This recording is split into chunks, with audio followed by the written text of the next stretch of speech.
Watu 5 wamepoteza maisha na makumi ya wengine kujeruhiwa wakati wa maandamano makubwa ya kuunga mkono wanaojitenga kusini mwa Yemen katika mji wa Tak, mji mkuu wa jimbo la Shabwa, kwa mujibu wa taarifa za madaktari na mashuhuda wa tukio hilo. Vurugu hizo zilitokea wakati waandamanaji walipokuwa wakipinga hatua za kuvunjwa kwa baraza la mpito la kusini kufuatia makubaliano ya kisiasa yaliyofikiwa katika mazungumzo yaliyofanyika Saudi Arabia mwezi uliopita. Kwa mujibu wa vyanzo vya usalama, maandamano hayo yalianza kwa amani, lakini baadaye yakageuka kuwa ya vurugu wakati kundi la waandamanaji wenye silaha lilipojaribu kulivamia jengo la serikali ya mitaa iliyopo katikati mwa mji wa Atak. Vikosi vya usalama vilivyokuwa vinalinda jengo hilo vilijibu kwa kutumia risasi za moto na gesi za kutoa machozi kuwatawanya waandamanaji, hatua ambayo ilichochea hofu na mkanganyiko mkubwa katika eneo hilo. Mashuhuda walisema kuwa sauti za risasi zilisikika kwa dakika kadhaa, huku waandamanaji wakikimbia mitaani na wengine wakitafuta hifadhi katika majengo ya karibu.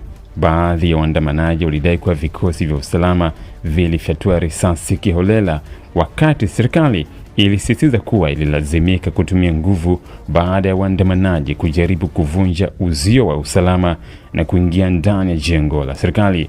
Madaktari katika hospitali ya Atak walisema majeruhi wengi walipigwa risasi kwenye miguu, mikono na vifua, huku wengine wakipata majeraha kutokana na kukanyagwa wakati watu wakikimbia kwa wingi. Wameonya kuwa idadi ya vifo inaweza kuongezeka kwa kuwa baadhi ya majeruhi wako katika hali mahututi kutokana na kupoteza damu nyingi na uhaba wa vifaa vya matibabu. Baraza la mpito la kusini ni kundi lenye nguvu linalotaka Yemen kusini ijitenge na kuwa taifa huru, jambo ambalo lina mizizi ya kihistoria.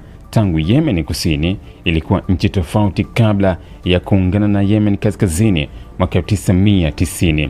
STC imekuwa na nguvu kubwa katika miji ya kusini kama Aden na Shabwa, na mara kadhaa imekuwa ikipambana na serikali ya Yemen inayotambuliwa kimataifa. Mazungumzo hivi karibuni yaliyofanyika Saudi Arabia yalilenga kuunda muundo mpya wa kisiasa wa mpito, kuunganisha makundi yanayopigana na kuleta utulivu baada ya miaka mingi ya vita vya wenyewe kwa wenyewe. Hata hivyo, wafuasi wa STC wanasema makubaliano hayo yalilenga kudhoofisha harakati za kujitenga na kuondoa ushawishi wao wa kisiasa na kijeshi. Wachambuzi wa masuala ya usalama wanaonya kuwa tukio la Atak linaweza kuchochea wimbi jipya la ghasia kusini mwa Yemen, hasa katika maeneo yenye rasilimali muhimu kama visima vya mafuta na bandari. Wanasema mgawanyiko kati ya serikali na wanaojitenga unaweza kuvuruga juhudi za amani zinazoongozwa na Saudi Arabia na Umoja wa Mataifa. Tukio hili pia linaweza kuongeza wasiwasi wa jumuiya ya kimataifa kuhusu hali ya haki za binadamu nchini Yemen, ambapo matumizi ya risasi za moto dhidi ya waandamanaji yamekuwa yakikosolewa mara kwa mara na mashirika ya haki za binadamu.